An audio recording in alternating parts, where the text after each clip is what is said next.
Hello everyone.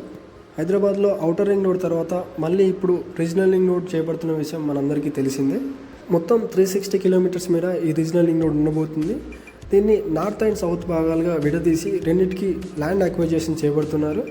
అయితే north భాగంలో మొత్తం 100% ల్యాండ్ అక్విజిషన్ కంప్లీట్ అయిపోయి సౌత్ భాగంలో కూడా ఇంకా కొనసాగుతుంది.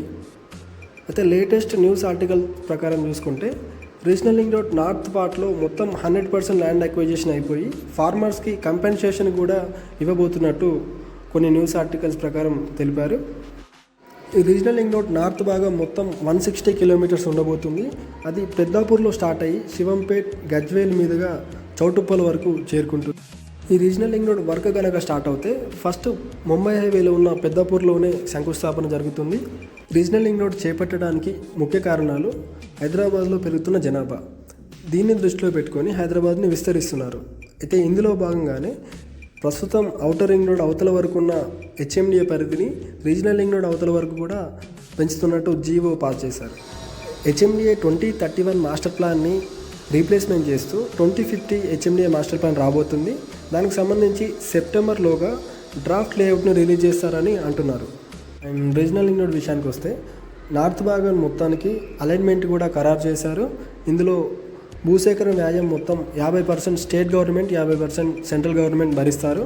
రీజనల్ రింగ్ రోడ్ సంబంధించి లేటెస్ట్ న్యూస్ చూసుకుంటే ముందుగా అనుకున్న 4 వరుసలు కాకుండా రింగ్ రోడ్ని 6 వరుసలుగా నిర్మించాలని సెంట్రల్ గవర్నమెంట్ నిర్ణయానికి వచ్చింది. ఇవన్నీ చూస్తే స్టేట్ అండ్ సెంట్రల్ గవర్నమెంట్ రెండు కూడా పాజిటివ్గా వర్క్ని స్పీడప్ చేస్తున్నారు. మీలో ఎవరైనా ఔటర్ రింగ్ రోడ్ దగ్గర ఇన్వెస్ట్మెంట్ మిస్ అయ్యి ఇప్పుడు బాధపడుతుంటే ఈ రీజనల్ రింగ్ రోడ్ దగ్గర తప్పకుండా ఇన్వెస్ట్మెంట్ చేయండి. మళ్ళీ అవకాశం రాదు. తొందరలో భూసేకరణ కంప్లీట్ అయిపోయి శంకుస్థాపన జరిగితే మాత్రం ఓవర్ నైట్లో ప్రైజెస్ అనేవి పెరిగిపోతాయి. ముందుగా రీజనల్ రింగ్ రోడ్ పెద్దాపూర్లో శంకుస్థాపన జరుగుతుంది కాబట్టి ఇక్కడ తొందరగా రేట్లు పెరిగే అవకాశాలు ఎక్కువ ఉన్నాయి. ఎవరైనా వెస్ట్ హైదరాబాద్లో శంకర్పల్లి, సంగారెడ్డి, ఈ ముంబై హైవే ఫేసింగ్లో వెంచర్స్ పైన ఇన్వెస్ట్మెంట్ చేద్దామని చూస్తుంటే ఈరోజే మమ్మల్ని కాంటాక్ట్ అవ్వండి. మరిన్ని వివరాల కోసం మా ఛానల్ని సబ్స్క్రైబ్ చేసుకోండి. మేము చేసే ఈ నాలెడ్జ్ వీడియోస్ మీకు వర్త్ అనిపిస్తే మీ ఫ్యామిలీ అండ్ ఫ్రెండ్స్కి కూడా మా ఛానల్ని షేర్ చేయండి. Thank you.